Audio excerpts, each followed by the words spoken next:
Hello friends, అందరికీ నమస్తే. Welcome back to our channel CD vibes.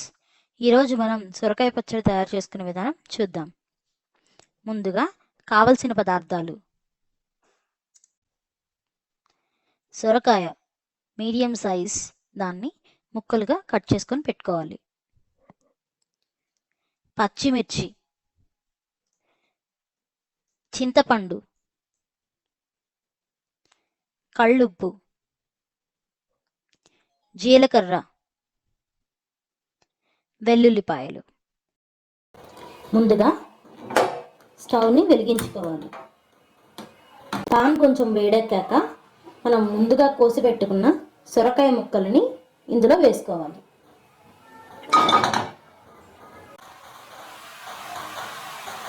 ఇప్పుడు ఈ ముక్కలలో కొంచెం ఆయిల్ వేసుకోవాలి.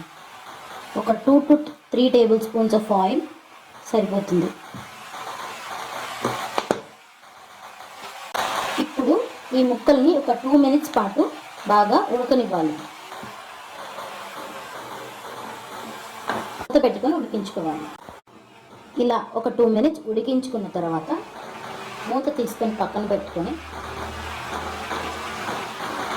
మనం ముందుగా కట్ చేసుకొని పెట్టుకున్న పచ్చిమిర్చిని ఇందులో వేసుకోవాలి. అలాగే మనం చింతపండుని వేసుకోవాలి.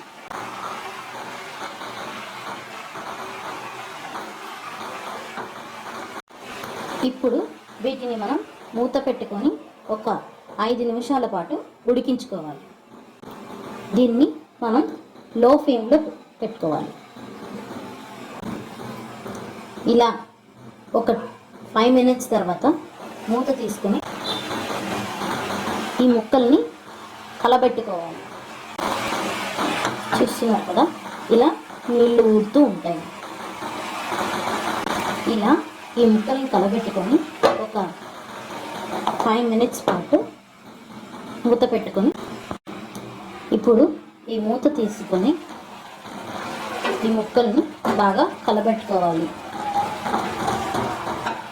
మధ్య మధ్యలో ఇలా ముక్కలు మాడకుండా ఉండేలాగా కలబెట్టుకోవాలి. ఇలా ఈ ముక్కలు ఉడికాక కొంచెం హైలో పెట్టుకొని లోపల ఉన్న వాటర్ కంటెంట్ ఎవాపరేట్ అయ్యేలాగా బాగా మిక్స్ చేసుకుంటూ ఉడికించుకోవాలి.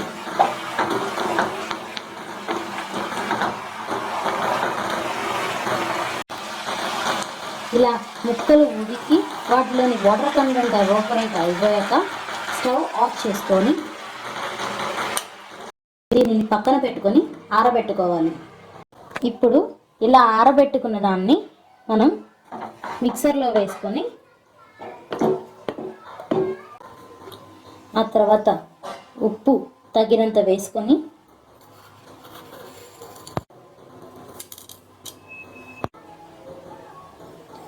ఒక 2 టేబుల్ స్పూన్లు జీలకర్ర వేసుకొని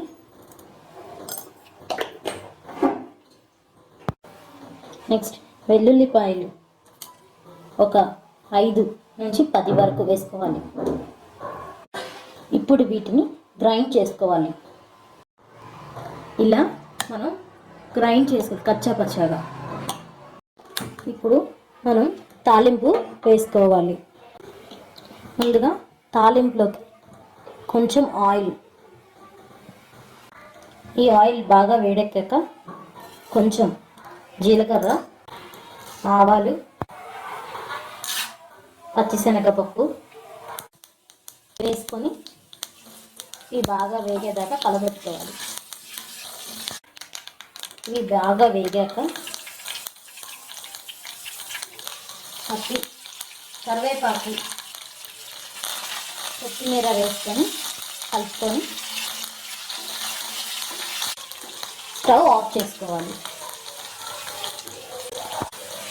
ఇప్పుడు మనం గ్రైండ్ చేసుకున్న పచ్చడిని ఇందులో వేసుకోవాలి.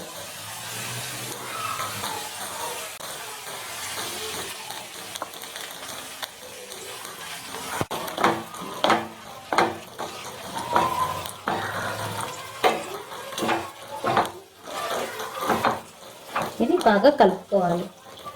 అంతేనండి, ఎంతో టేస్టీగా ఉండే సొరకాయ పచ్చడి రెడీ. దీనిని మనం ఇడ్లీలో, దోశలో, అలాగే పూరీలో, రైస్లో, అలాగే పెరుగన్నంలో కూడా నంచుకోవడానికి చాలా బాగుంటుంది.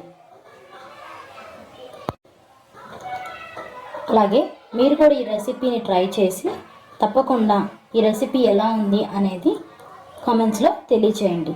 Please do like, share and subscribe to our channel CD Vibes.